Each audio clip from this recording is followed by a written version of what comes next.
Welcome to another episode of Stronger Than Cancer, the podcast. Today we've got another amazing guest on, and I will say this before we ever record these episodes, I like to send out a bit of a, here's what we might talk about, here's what we're looking for, can you send me some information? And Nick sent back some amazing insights, and I'm really looking forward to sharing Nick's story, but also the things that he's done to help him get through this journey, because I think we're all going to get a lot out of this. Nick, welcome to the podcast. How are you, sir? Good, though. Yeah, thank you. Mate, my pleasure. We connected through one of our cancer groups, and I've been a big fan of yours from the start, really, because not just because of your journey, but we're also going to talk about a lot of the work that you're doing in the community as well. So I think you're doing some wonderful things. But let's start off as we always do, Nick. What does being stronger than cancer mean to you? That's a great question. I think it means understanding cancer from every angle. But I think the best thing that's come out of it for me is changing my mindset, turning what's happened to me into something positive. I think that's a superpower that we have that's kind of latent in our minds, in our hearts. So I would say that's what's made me stronger than cancer, is turning something horrible into something positive, which I'm still currently doing that now. But yeah, I think you're doing a wonderful job, by the way. We are going to talk about more than that, but let me dig into that a little bit further, because you get the diagnosis, and we've all been we've been through that, right? And you talk about going, first of all, yes, you've got to understand it. You have to understand your diagnosis, then you've got to understand the prognosis. What does that mean for you? But what you said is that you wanted to turn it into, a strength and a superpower. How do you go from, getting that diagnosis, and we'll talk about that in a second, but getting that diagnosis to then going, okay, I've got it, can't change it.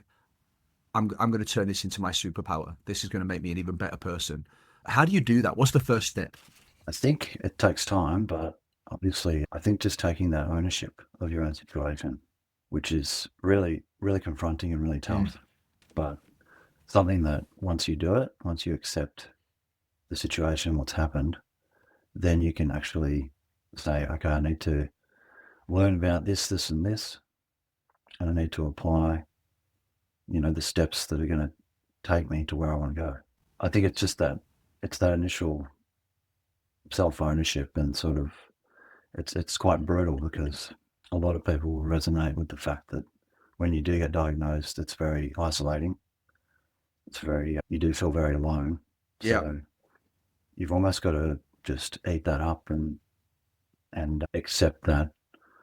Sure, the medical fraternity is going to be there for you, and the doctors and the nurses are fantastic, but you have to really take it on yourself to learn as much as you can, because you're in control of your journey. And I think people really forget that along the way. It's like, well, the choices that you make about what you put into your body, about the thoughts that you think, about the people that you've got around you, like all these things really matter. So Yeah. I love that. So there's a couple of things that you said there that almost every guest that we've had on has said the same thing, and often I like to really highlight that to the listeners that are either on this journey or occurrers. Is the reason we mention them a lot is because they're the really important parts. And the part that you mentioned there was you are the driver on this journey, and you have to be your biggest advocate, right? So yes, the medical staff are amazing, the oncologists are amazing, the hospitals we go to are amazing, but they're also dealing with 1,000 other people of the same scenario, and they're not your biggest advocators. Right, they are advocates, yes, but you need to be your biggest advocator as much as you care and everybody else. And I love the fact that you even included, because it's almost, this has been my go-to, it's the thoughts you think, right? It's not just about the things you put into your body. Do you change your diet? Do you change your lifestyle, your health, and all of that? Actually, you need to change your mindset, right? So you need to feel very differently about cancer from when you first got diagnosed, which is depressed and sad. You need to think and feel and act very differently around it, because it's so powerful. Nick, let's go back to the beginning, because I want everyone to know, obviously, your journey. Talk to me about your diagnosis, so not just when you were diagnosed. Let's talk about what you were diagnosed with, when you were diagnosed, and tell me as well, what was your initial reaction to that? So let's just go through that. I was diagnosed back in 2018. So at the time I was actually overseas in Nepal trekking. I found out over there and had to come back pretty quickly. I was told that it was quite serious. So upon arriving home, I sort of was told that I had testicular cancer, Okay. quite an aggressive form. And by that time, it had already spread to my lymph nodes in my abdomen and stuff. So I think by then it was stage 3. So it's quite advanced already. My initial thoughts, being a young person, I was diagnosed at 24. I was always very, very fit, very healthy, but sort of arrogant about the Yeah, whole you thing. mentioned that. I read I that, and didn't think, I highlighted it. I was really yeah, interested in this response because I don't know if that is typically a response that you have when you've been diagnosed with cancer. Tell me no. about that. What do you Well, mean by I had a really arrogant response to it? And by the way, I have another question to follow up from that, but let's go through that first because that's really interesting. yeah, well, I think just being a young man, you think that you're Yeah, invincible. And particularly like, because I have a personal training background, very athletic growing up. That was my identity, was being, yeah. big and strong and all this stuff. So I just thought, oh, this is nothing. I'll just brush it off kind of thing. So I had a very dismissive mindset in the beginning about the whole thing. Was that lack of And I didn't, education, Nick? I mean, you said you were dismissive of it, right? You hear the words. You were young, by the way, so I understand that maybe it was a lack of knowledge, and I say education. But was that what it was? Did you really understand what you were about to go through and just how serious it was? I don't think so initially. That's why maybe I was You arrogant think that was a good about it. thing, though? This is really interesting to me. I almost feel like Yeah. that might have been a good thing because had you have known the severity of it, maybe you wouldn't have reacted the same way. Yeah. Well, I was told all the things. I was told it was Yeah. stage 3. It's quite advanced. We need to act now. We need to pretty much act immediately. Did they talk to But you and say things like, typically this is the survival rates? Were you given numbers and stats? yeah, well, I was told that I think the first line of treatment for testicular cancer is always quite positive. So it's a 90% Yeah. success rate. So that might have bled Yeah, there into you it a little go. bit, Yeah, where I okay. just thought, okay, this is nothing. But the back end of that story is that, yeah, like I recurred almost immediately. And then that's when the arrogance got Yeah. broken down. I started to realize, like, okay, this has come back almost stronger the second time. And then, yeah, my mindset started to shift at Okay, that point. so you were diagnosed in 2018, and I just wanted to ask a quick question. The question, how do you find out about that in Nepal while you're trekking? Because to me, I'm like, well, hold on, you're on some mountainside. You don't just figure that out, right? So how did you find out in Nepal that you had this illness, or then that you had to come home? Yeah, I was just in the shower one day and I thought, oh, Okay, that's a bit odd. There's a lump on my left so testicle, it's but almost like self-diagnosis. um, I'm aware of the symptoms. I'm aware that that's not a good thing. I'm going to go home and get this. Or you had it checked out in Nepal first. I had it checked out with Okay, a local doctor. And as soon as he felt it, he's like, you have to go home now. really? So Yeah. that's what I did. Okay. Well, kudos to Yeah. that guy. Yeah. Okay. Yes. I mean, I knew like deep down, I knew something was wrong as soon as I felt that. Yeah. I was Okay. like, So you had oh, a gut feeling as well. Yeah. Okay. yeah. So then in 2018, then you go through treatment. And then when did the reoccurrence happen? Because you went through a bit of treatment, right? So you've got initially a high dose of chemotherapy, and I'm hoping I'm going to pronounce this right, autologous stem cell transplant. And then you did all the other stuff that we do around that outside that we control, which is the fasting. And at what point did that reoccurrence happen? Yeah. So I went through the Yeah. first line of treatment, which is about 3 months. And then I went back for my initial checkup and it had recurred like quite aggressively Okay. straight away. So I think it's 2 weeks after the first Right. treatment, So you it didn't get the recurred. response you And wanted, which is then, where you said that arrogance started to shift a little bit. Right. yes, Okay. that was the start of my humbling Okay. journey. And would you say that, Yeah. was that a defining factor for you? Without you suddenly you just went a defining moment where you went, okay, I don't have this as much as I thought I had. I'm going to need to make some big changes. Is that where you were? That was almost like a little bit of an ego Yeah. death, if you know Yeah. that term. Yeah. That was a little bit of my psyche just getting broken down a little So, bit.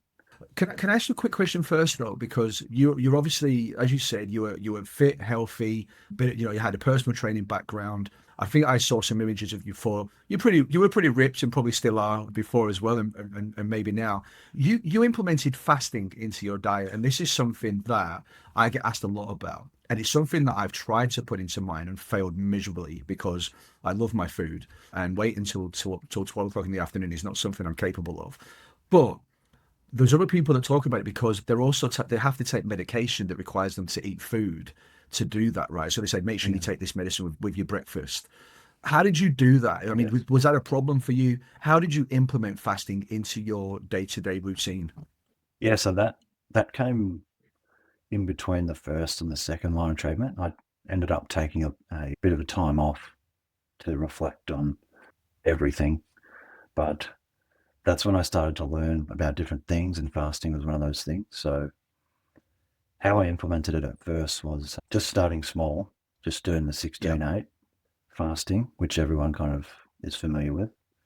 And then I was reading more about it and how it turns on the survival genes in your body, autophagy they yeah, call it, which is where the cells sort of start to repair themselves. And there's a lot of evidence to suggest that after 3 days, your body actually starts scavenging for cancer cells and starts cleaning up yeah. cancer cells. So I started reading more about that and implementing it more and starting to enjoy it, starting to enjoy the mental clarity of things when you're fasting. And then that became almost like a bit of a spiritual practice for myself, is abstaining from food but also reflecting and knowing within myself what I need to do going forwards.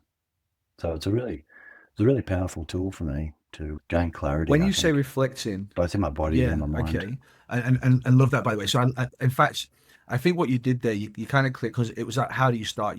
How do you start fasting? Because the benefits are amazing. Everyone that I've spoken to has said, yeah, this is Mm. amazing. If you can get to the that second and third day, I've heard that people get into sort of like a euphoric state where their body's doing all of this hard work, but it kind of feels, yeah, you're hungry, yeah, but you feel great, right? You should start off Yeah, yeah, small, 16/8. And I think I've got this right. You fast for 16 hours, but that includes the sleeping time, and then you can eat for 8 hours during the day. And then obviously you put decent meals and liquid in that as well.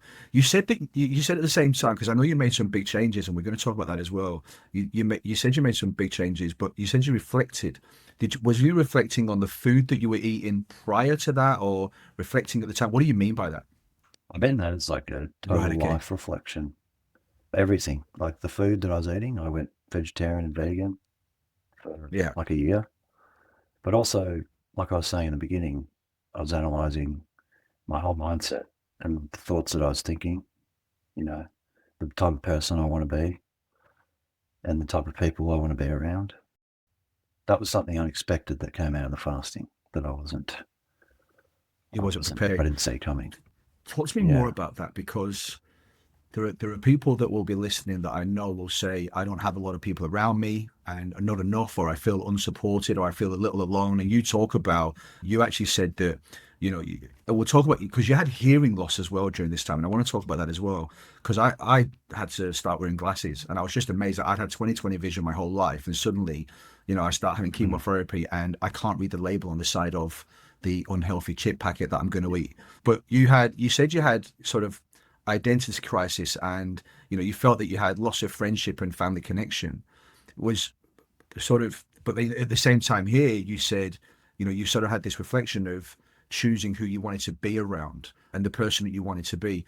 Tell me more about that, because it does change you. It changes everything about the way you think, feel, Yeah. and act, of not just the cancer, but as you said, the circles you mix in and who you want to be with.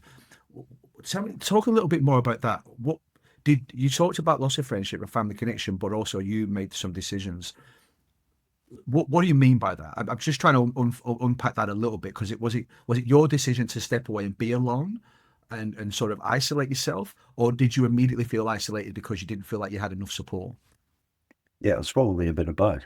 It was probably just a personal decision to maybe isolate myself in Okay. the beginning because it made me feel safe, but also just to give me the space to think clearly about things. because I think when you get diagnosed, there's so much information coming at you and there's so many changing circumstances and all your relationships kind of change. People Yeah. treat you differently and you're just trying to navigate all that as well. So yeah, that just gave me the space to think clearly. Would you advise that, Um, Nick? Would you advise, is that something that you would say it really helped me for me to be able to step back and isolate myself a little? Because you were young as well, so you don't have family, right? So for me, it was different. I couldn't isolate myself because I had a wife and 5 children, right? So you sort of go, yes, there's nowhere for exactly. me to hide. In every room in the house, somebody's Yeah, there, right? But for those that are going through it that maybe yeah. don't have that dynamic, is it something you advise? Would you take a step back and would you go, I'm going to take a step back. I need time to deal with this, or do you regret it? Do you wish you'd have done it a different way? I think looking back, I would have done it Okay. differently for sure. How do you know? I would have reached Okay. out sooner to other people. But what I'm saying about isolating yourself, it doesn't have to be, move to the Yeah, mountains yeah, or something and be a hermit. It's like you just need, a certain amount of time during the day where you're actually alone to think, to go for that yeah. walk by Okay. yourself Yeah. or something Okay. like that.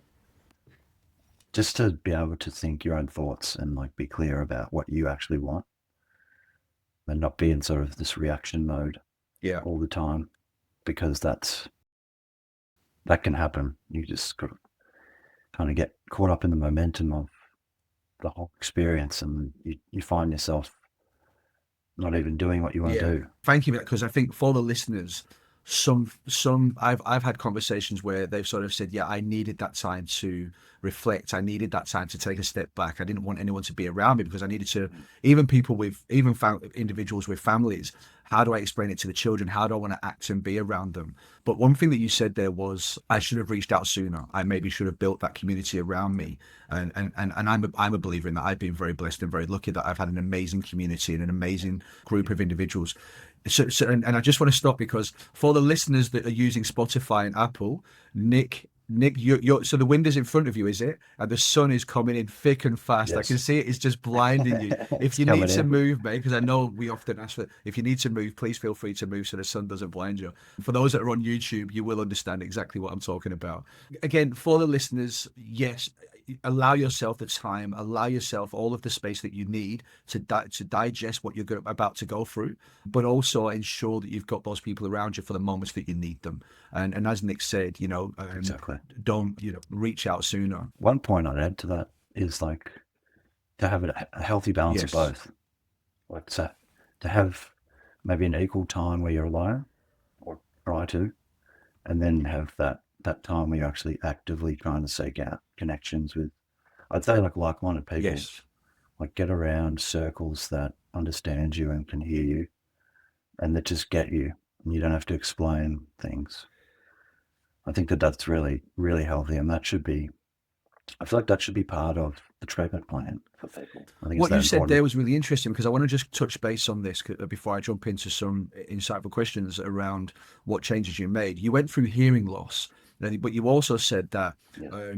through going through hearing loss, you learned to listen better, right? But you've also just said the same Yes. thing. Surround yourself with like-minded people that are going to listen. They're not just going to jump in with their views or their advice or I saw this on TikTok or I saw this on whatever trend was kicking off for a cancer treatment at the time. People that are just willing to listen and just to hear you, almost validate the feelings that you're going Yes. through, and then and that's it. That's all you want. You just want the validation, right? So That's so it. talk to me about that. So why did you get hearing loss? Did they understand that? Was it both ears? Was it one ear? Was it partial? What happened there? Yeah, so that was a side Right. effect of your Okay. treatment. And they would check your hearing as you went through. This was the high dose Okay. chemotherapy that did this one. So yeah, I was getting tests every 2 weeks and it was just going down and down and down until I just thought, oh, I'm just not going to, I'm just going to accept that my hearing is going to be damaged. I'm not going to have another Yeah. test. Okay.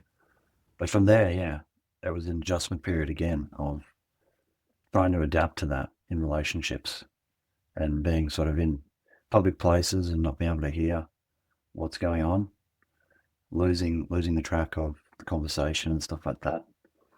So that was another thing that I was How dealing did you deal with. with that? I mean, again, for the listeners that are going through that, how did you deal with that? Because there's nothing worse than being involved in a conversation, missing half of it, and then trying to play catch up, or not hearing any of it and just feeling like you're on the outside of what's going on. How did you deal with that with in those circles? Yeah, well, that was another contributing experience to the isolation that I was talking about, because obviously I didn't deal with it well.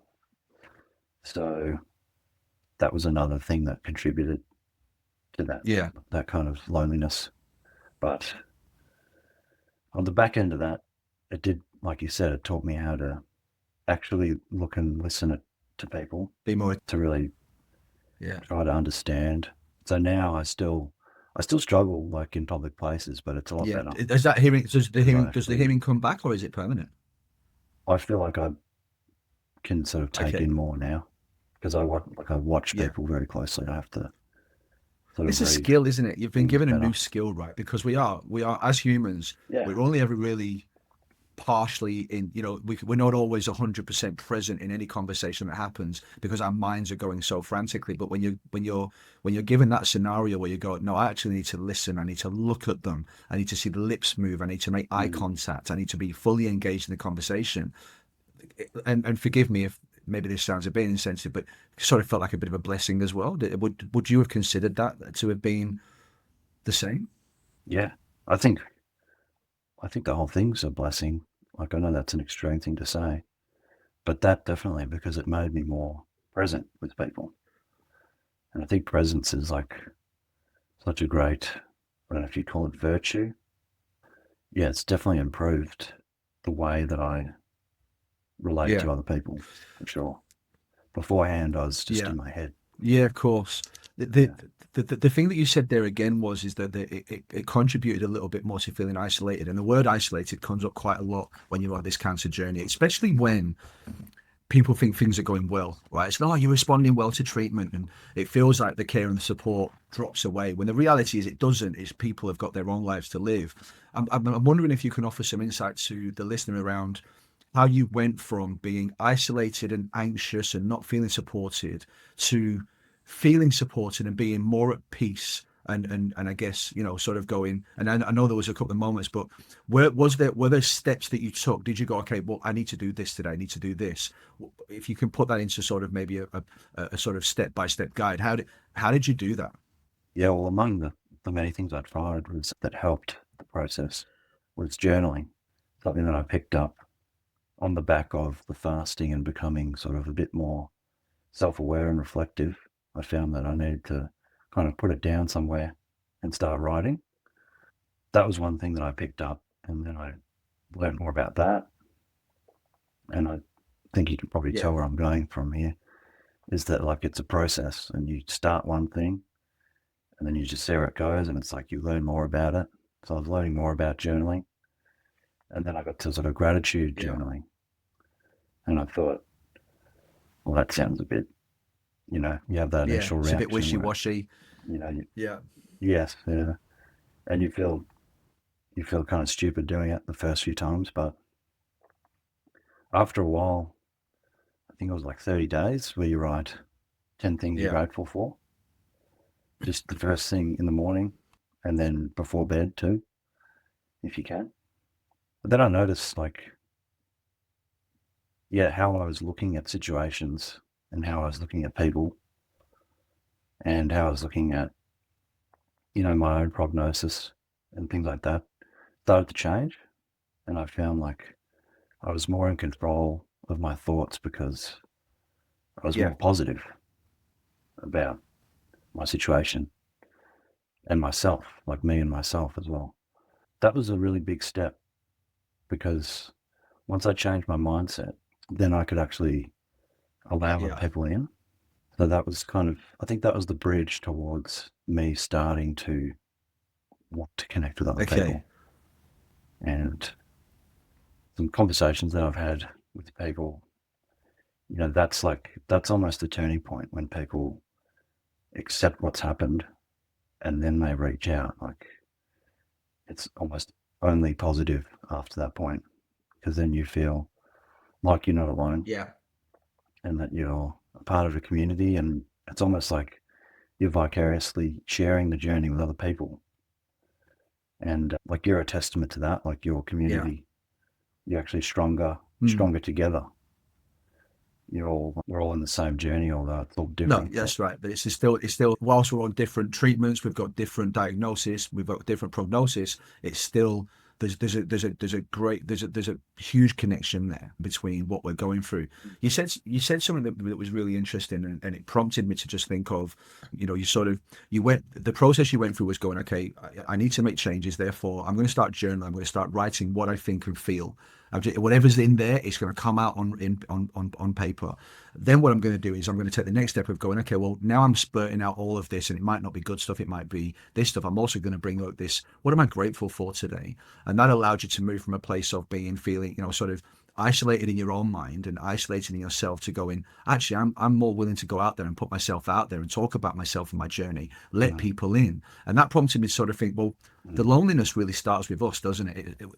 If you're feeling lonely and isolated, there might be a reason for that, but it starts with you. You can change that. You can change that by going out and finding these amazing communities, joining some club or whatever, and people will be there for you. They will listen. They are way more accepting than you feel. So, again, I think that's a really good place to start. So as Nick said, if you are listening and you are feeling isolated, feeling alone, just start little. Just start to write down how you're feeling, but also ask yourself the question, why am I feeling that? Then write down all the things that you're grateful for. And you'll find that your mentality will just start to shift, and you're then able to go, today I feel a little bit happier about myself. I feel a little bit more positive about my situation. I'm going to go and have a coffee. You might meet someone, whatever that is, but you've got to start with some little changes. We talked about, and I think it was sorting out like-minded people and like-minded communities, right? So you've talked about, I made that change, and then I wanted to go out and do that. You might not have known about these communities. So again, for the listener, where did you go? Right. So you've done your journaling, you've got your gratitude, you're no longer feeling like you want to be alone and just do this yourself. You want to go out and talk about it and meet people like-minded. What was that step? Where did you go? What did you do? well, it's mainly online Okay. groups in the beginning, sort of Facebook groups and Reddit, and just kind of dealing with. There's a few support groups through the hospital as well, but I got some good response from that. But I just found that it sort of fell short on the connection piece. Like the online chats are good, but there's still that kind of that little bit of disconnect Yeah. It's a strain, isn't it? Because between like you said, people. we're all like-minded, Yeah, we're all on the same journey, but because our journeys are different, sometimes our responses are different, and we can find ourselves, there are some, unfortunately, people that don't have the positivity, even in these online communities, and you might get drawn into that. mm, And we'll talk about, because you're doing some amazing work now on exactly what you just said, helping find those true connections. And we'll talk about that a little bit later.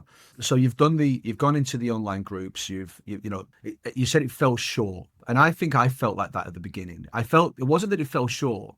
I felt overwhelmed because I'd ask a question, and so much information would come in from so many different people at yeah, different stages of the diagnosis. So I'd have mm, sort of, respectfully, stage 1 individuals giving stage 4 individuals advice, and you sort of go, there's a huge gap there, and while some of it might be relevant, I just felt a little bit uncomfortable with it, almost triggered to a certain point. And then again, I say that yeah. respectfully, because everyone's cancer journey is exactly, it's trauma at the end of the day, and it's the same for everybody.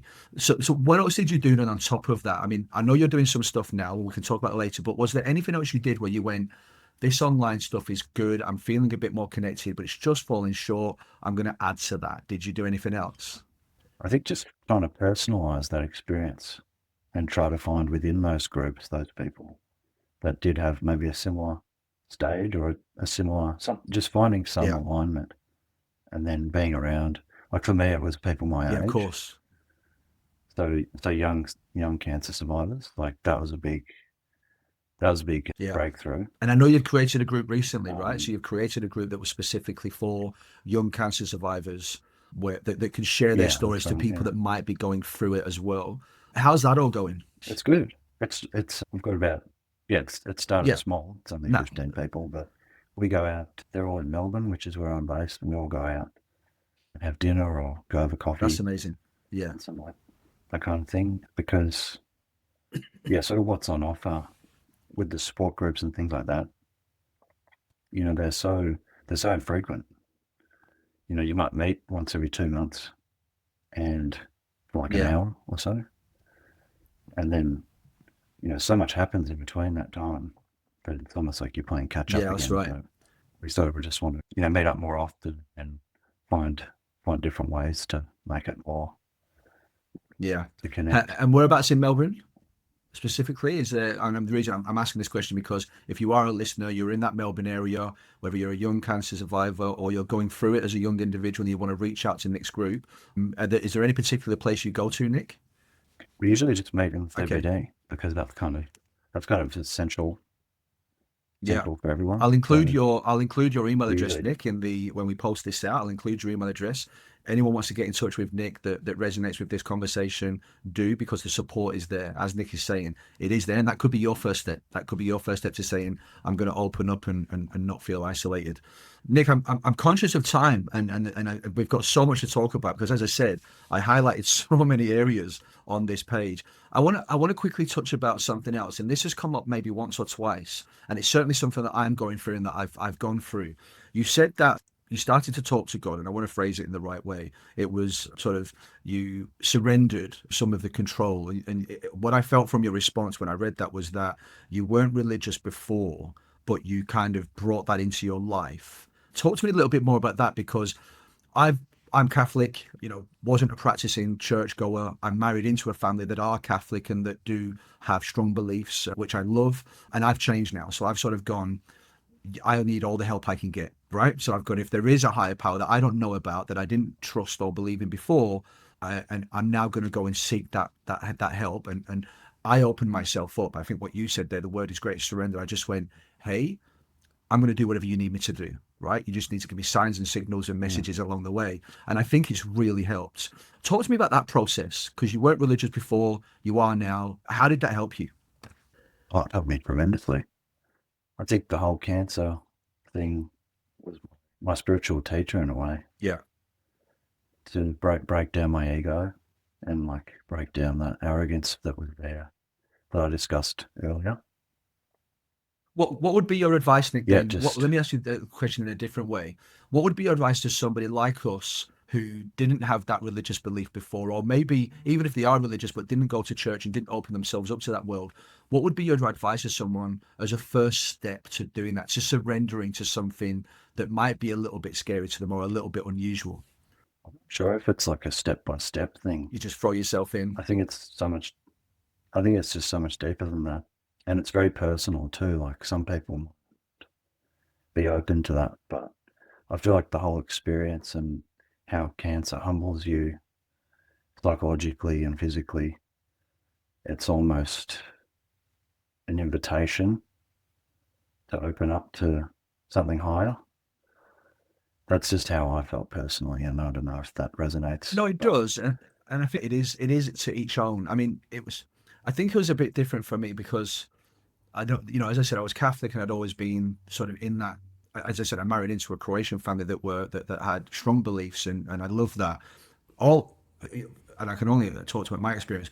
I just started going to church. Like I just went right Tuesday mornings. I'm just going to go to church, and I am going to talk to whatever that higher power is, right? I didn't know at that point that I believed in God fully. I wasn't sure.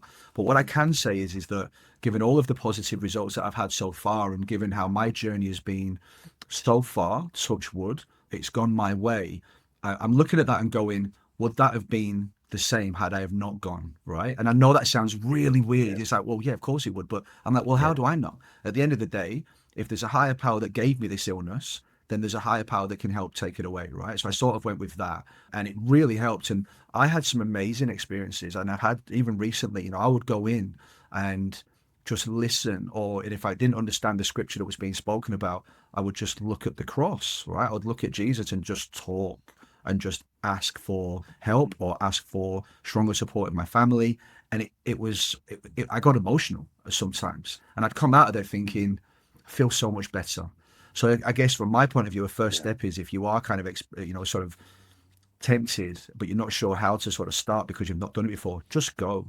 Even if you don't understand what's being said, just go to your local church and let your feelings out silently in your head while you're there and talk to whoever it is that's standing in front of you. So I think so too, getting around yeah, the community as well.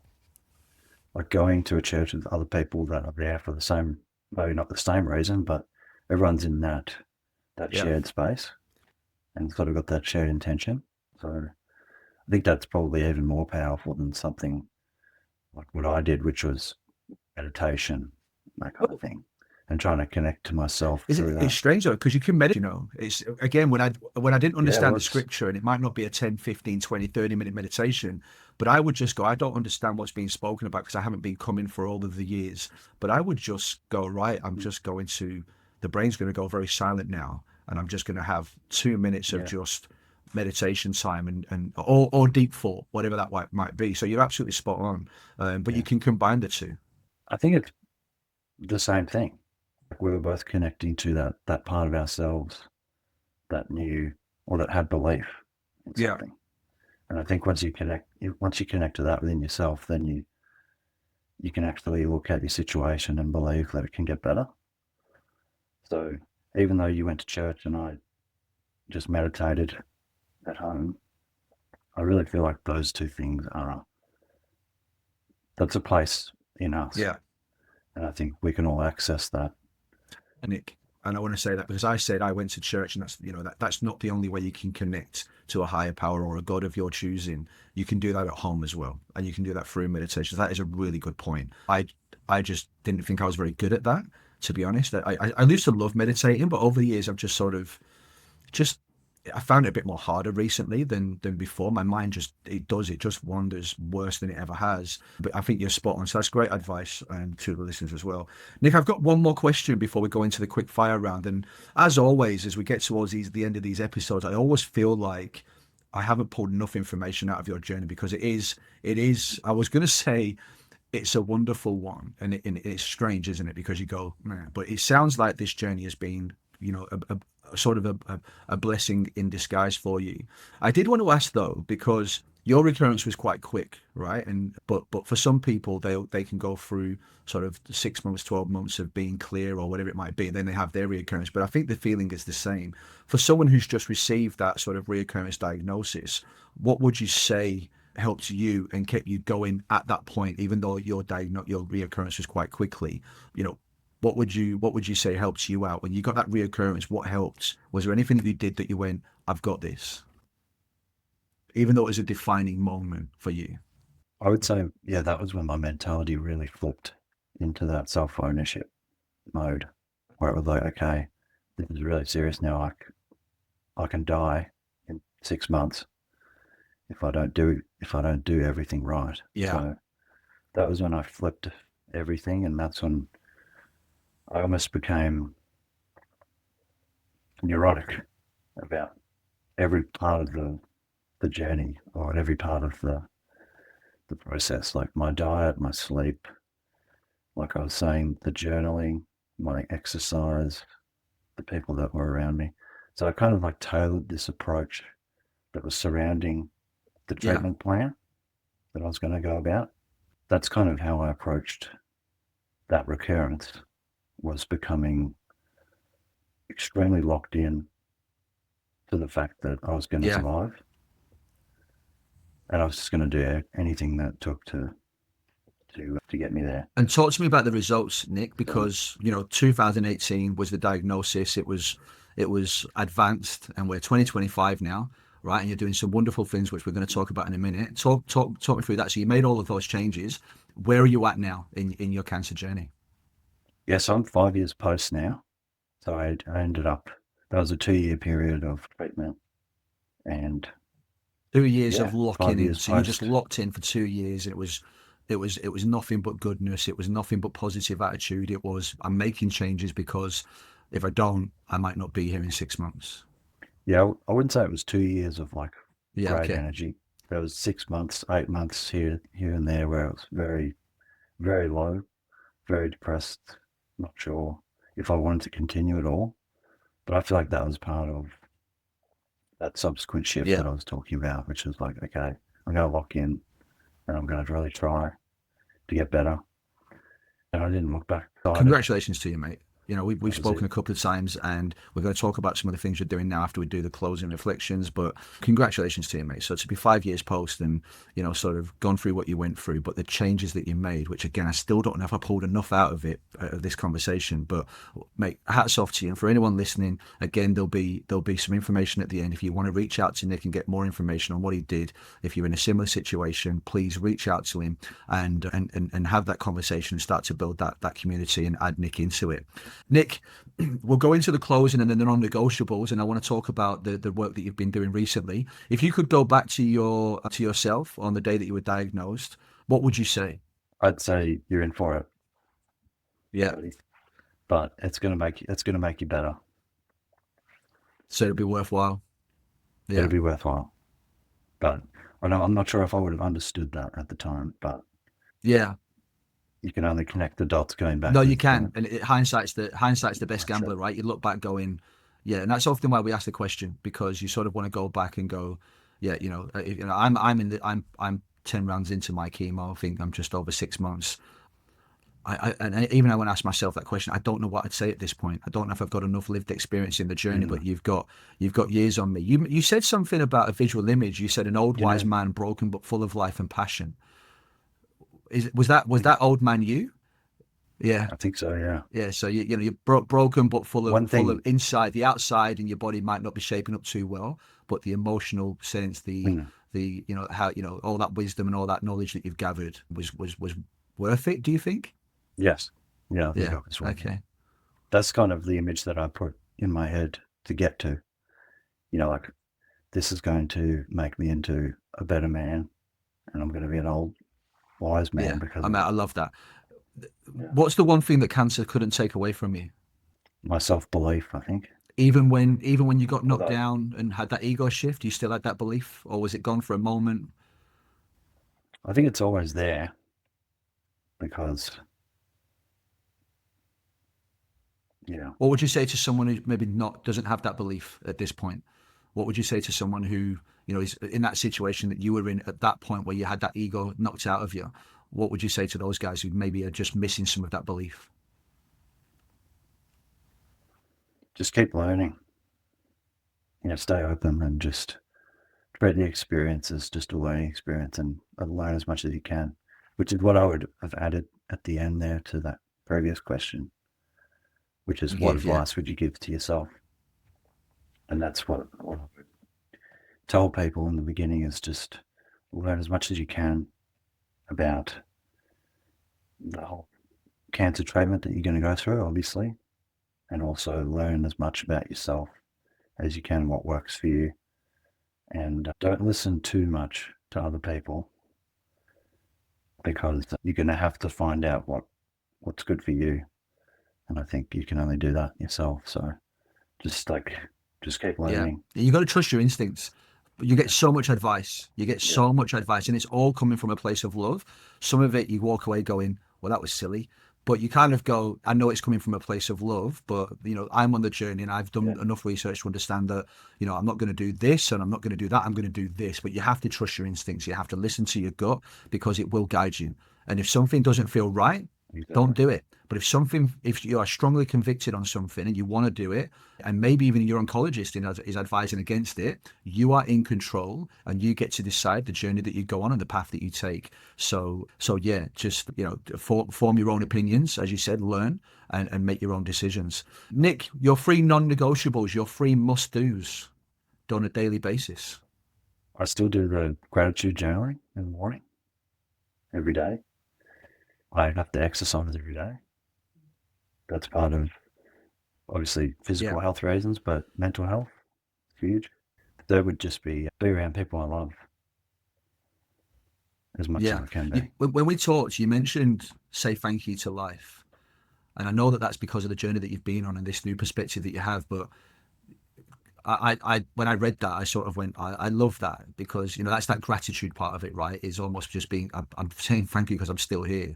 So again, Yeah. I think from all of the conversation that we've had so far, when I start to think about words that come up, like even if it was like a word cloud, you had a strong belief that you could get through this. You changed your attitude and your mindset, and you sort of remained very positive, and that didn't, even though you had those down moments, the belief and the positivity never really wavered, even though you had to go into some scary places like isolation and feeling lonely. But the mind is a powerful thing. So again, listeners, you would have heard for over the past 4 or 5 episodes that we've done, we can make all these changes like exercise, all these food that we eat, and we can do all these wonderful things externally that we've got control over, along with the chemotherapy. But the reality is, it's so much tougher if you don't change your mindset, if you don't bring with it a positive attitude and a I've got this sort of mentality. So you got to change both the external and the internal if you're going to go on this journey and do it really well. That's what I've seen so far from all the people that I've spoken to. Nick, I want to thank you. I've got one more question for you because I know you're doing some amazing work, but I want to thank you first of all. I'm looking at the paper. I've got so many more questions. We're running out of time, but I just wanted to thank you because I think you are, again, you sort of epitomize what this podcast is all about, which is you made the changes you need to make, but more so internally, which is what for me this podcast is about, the things internally, because the external things we can change really quickly and really easily. The internal stuff, that's a bit harder. Nick, you're doing you've got an app coming out, you've got a website that's up and running. You mentioned it earlier around the community fell short because the connection just wasn't there. And so tell us more about that, because I've seen it, I know all about it, but tell the listeners a bit more about that and where they can go to maybe be involved. Yeah. It's off the back of basically my whole experience the last 7 years. It's framed by my cancer journey and everything, and then just seeing the problems that so obvious in that whole process Yeah. for people, just that sense of isolation and things like that. So I've created this app that's called Conector, and it's basically my whole intention with it was to create kind of a more humanized way for us to come together online or through technology, because like I said, those chat spaces and those online groups and things like that, they're great for superficial means, maybe gathering information, maybe making a connection here and there, which is good. But you're not getting that kind of meaningful connection that you probably need to heal and to be able to be heard by other people that are going through a similar thing. So I wanted to create a space where you could connect to other like-minded people going through the same thing or a similar thing, and sort of have this kind of audio space where you can engage in shared topics and experiences and different Yeah. challenges you're going through in life, Yeah. wherever you're at. So I was just going to say, I just wanted to create it like a private space for people so that Yeah. they're safe and they Yeah. can open up. You're right. The chat's great, That's but true. you feel very open and very vulnerable. But here at Connection now, what you're creating is a more intimate space. You can go one to one if you want. You can create your groups. What's the website? Is the website up and running? Because I know you're launching in July. I'm so looking forward to being a part of that. Is there a website that people can go to get more information? And is the app available to download now, ready in preparation for launch? We're still Okay. preparing, so we're just about ready to test. So if anyone's interested in like learning more information about it, you can go to Spell connector.net.au. connector because it's not the. Is it the normal way? Yeah, so it's Yeah. Right. Okay. CONECTAR, Yeah. Okay. Connector. So you'll be able to go there and enter your email and we'll add you into the system. And obviously you can follow us on Instagram and Facebook Yeah. and things like We'll that. include information in the bio when we send this one out because I think it's a wonderful idea. I love the wellness group that we're involved in. I love the community there. But to have that space where you can go to and connect to someone at an intimate level, at an individual level, almost like you're mentoring each other and helping guide through. It might be someone that's been through it, it might be someone that's going through it, but it's at a much more intimate level. And you've got that one person as well as this big group where you've got thousands of people. So I think this is a great additional support to what we're already doing. So Nick, hats off to you for me. I'm looking forward to seeing the launch. I'm certainly going to be a part of that. I want to be all over it when it gets launched in July. Nick, thank you so much for coming on. It's been wonderful talking to you. You are a wonderful advocate, not just for yourself, but for the community. You should hold your head high and be very proud of that. I love our conversations and I look forward to the next one. So Nick, thank you very much. Thanks so much, David. So another great episode, actually. I was looking forward to speaking to Nick long before that episode was recorded, actually, because when he sent his answers back to some of the brief questions that we'd asked, I could just see that it was full of insight, and he'd obviously gone through quite a journey since 2018. I guess, again, the final thoughts and the three things that I really pulled out of it, there was a part about that self-ownership. He said he stopped waiting for other people to guide him and he wanted to take full control. He talked about learning everything he could about the cancer, which helped him change his mindset, that helped him change his lifestyle. And then he became his own biggest advocate. It's great that we've got carers. It's great that we've got people around us to support us.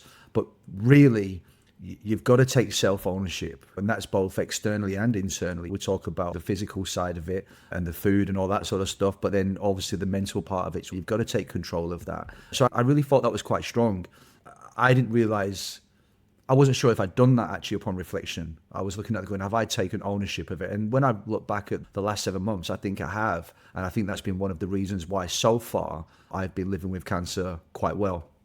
The other thing he talked about as well, obviously, was that healing isn't just physical, it's emotional and it's spiritual as well. And we would talk about spiritual and emotional things. Often people think about God, they think about the mind, but really it's things like journaling, it's things like meditation, gratitude journaling. He layered all of those tools into his recovery. So he started to do all those things and it helped him reconnect with himself. He found that the more he wrote down, the more he was learning about himself and the more that he realized the cancer was breaking him down so that he could rebuild himself again. It's not just about going, oh, we have to get to the gym, we have to eat. It's this other stuff that's layered in as well. Again, I looked at that because I'm not journaling and I'm not doing anything sort of meditational wise. And yet those are things that I used to really enjoy doing. So I don't know why I'm not.